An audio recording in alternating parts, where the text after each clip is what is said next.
Accident এলাকা হয় daily. কথা কইছেন আমার মুরব্বী 3 অ্যাক্সিডেন্ট হয় ডেইলি।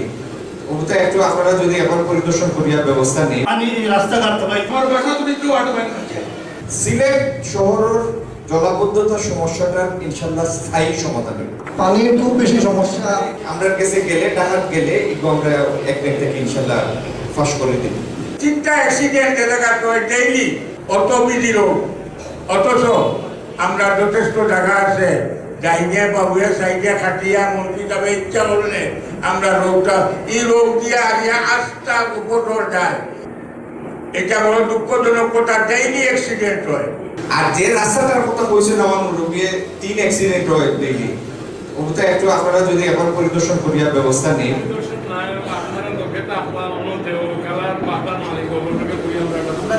কইলো নি পাইছুন ও তো তাইনো কইনা তাইনো তো প্রশাসন করে দিবা যেন জায়গা লাগবো জায়গা আপনারা দিবা।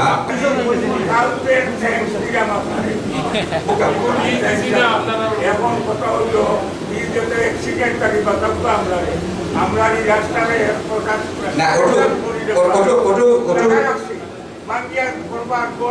জায়গা আছে ওকে তাহলে জায়গা দিছে ওই গেছে আপনার রাস্তা হয়ে গেছে। যে আমরা একটা বৃষ্টি হয়ে গেলে সুমানিকার যতগুলো কোটি একেবারে কি হয়ে যায় তলাই যায়। পানি রাস্তাঘাট ভাই যা মানুষের মানে দুর্দশার কষ্টের সীমা থাকে না। আমরা যে এলাকা মীরাবাজার, চতরপুর, সুবানীঘাট এই সম্পূর্ণ এলাকা একটা সোলা বিশিষ্ট বিদ্যা আমরা হামাই গেছি। সোলায় আমরা গিরিয়া রাখি রয়েছে। এই সোলাটা যদি পুরাপুরি ড্রেজিং না হয়, ড্রেজিং তো হইতো না, মানে কুড়িয়া কাড়িয়া দিলেও গভীরতা বাড়াই তুইব। যদি গভীরতা না বাড়ানিও নদী পুরাতে গেলে কিন্তু ওইদিকে বেগ করে পানি, তখন এই আমরা পুরো অঞ্চলটা সুবানীঘাট থেকে আরম্ভ করিয়া মীরাবাজার, নয়াপাড়া এরা অত্যন্ত ভুক্তভোগী। আমি নিজেও ভুক্তভোগী। আমার বাসা তুমি কেউ আটবেন না। 1 ঘন্টা বৃষ্টি হইলে সব বাসা পানি চলে। আমি মাননীয় মন্ত্রীর কাছে বিনয়ের সহিত কইলাম আমরা এইটা দেখবা। এটার লাগি আমরা দীর্ঘদিন মানে আওয়ার 4 থেকে ওইটা নিয়ে কাম করলাম। একটা পরিকল্পনা তৈরি হয়েছে। এটা যথাযথ প্রক্রিয়া আছে, ইনশাআল্লাহ অনুমোদন হইব। এই প্রকল্পটা একটা হইল প্রাকৃতিক খালগুন ধরে চিন্তা করা, নতুন কিছু জলাধার তৈরি করা, নতুন 2-1টা খাল তৈরি করা, সুরমার কিছু ড্রেজিং আছে। এই পানি যেন জমিয়া না থাকে, এরকম হঠাৎ অতিবৃষ্টি হইলে পানি ফেলাই দেওয়া যায় তুলিয়া। ওটার লাগি জায়গায় জায়গায় কিছু হাই পাওয়ার পাম্প হয় যাতে এরকম পানি জমা মাত্র তুলিয়া আবার সুরমার ফাটাই।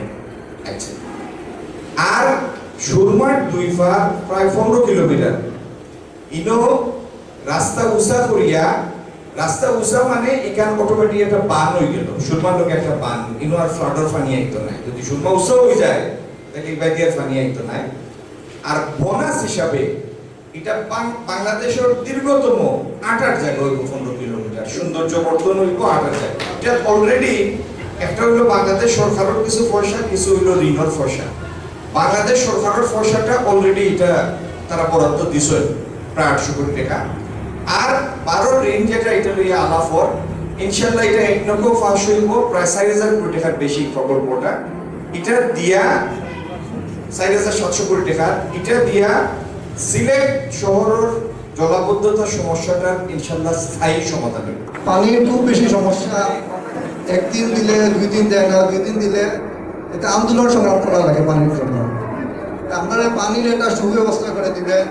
অনেক সময় রাত 3টার সময় পানি দেয়, কিন্তু 3টার সময় তো পানি তোলার কোনো ব্যবস্থা নাই।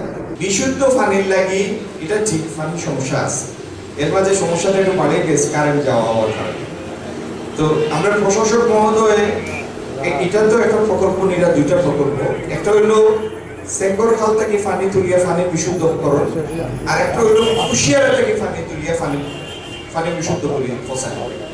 তো 2টা লইয়া তাই প্রস্তুতি নিরা আমরা কাছে গেলে ডাকাত গেলে এগুলো আমরা এক থেকে ইনশাআল্লাহ ফাঁস করে দিব। পানি সমস্যার আপাতত সমাধানের লাগি বেশ কিছু ডিপ টিউবওয়েল গাড়া হয় সিটি কর্পোরেশনের পক্ষ থেকে, যাতে পানি সমস্যার সমাধান দেওয়া। যত ফুলের ভাই এখন মন দিন জানি তারা তো আপনার চেহারা চিনি দিয়েছিল এলাকায় যে হারে পুকুর বেড়েছে, পুকুরের যন্ত্রণায় এলাকার মুরব্বিয়ান নামাজে যেতে পারেন না। পুকুরের জন্য একটা ব্যবস্থা নেবেন। রাত 12টার পর এলাকার ভিতরে ঢুকা যায় না, পুকুরে আমরা আমাদেরকে ঘিরে ফেলি। পুকুর সংক্রান্ত যে সমস্যা, এটা সিটি কর্পোরেশনে দেখবা, তুমি তাই নিকো মাইকো না কইয়া তার মধ্যে যোগাযোগ করলে সিটি কর্পোরেশন গেলে এমনি সমাধান হলো। সমস্যা জমাইয়া পকেটও রাখিও না, সমাধান হলে কিছু আটতে হাঁটতে হইব, ঠিক না নেই?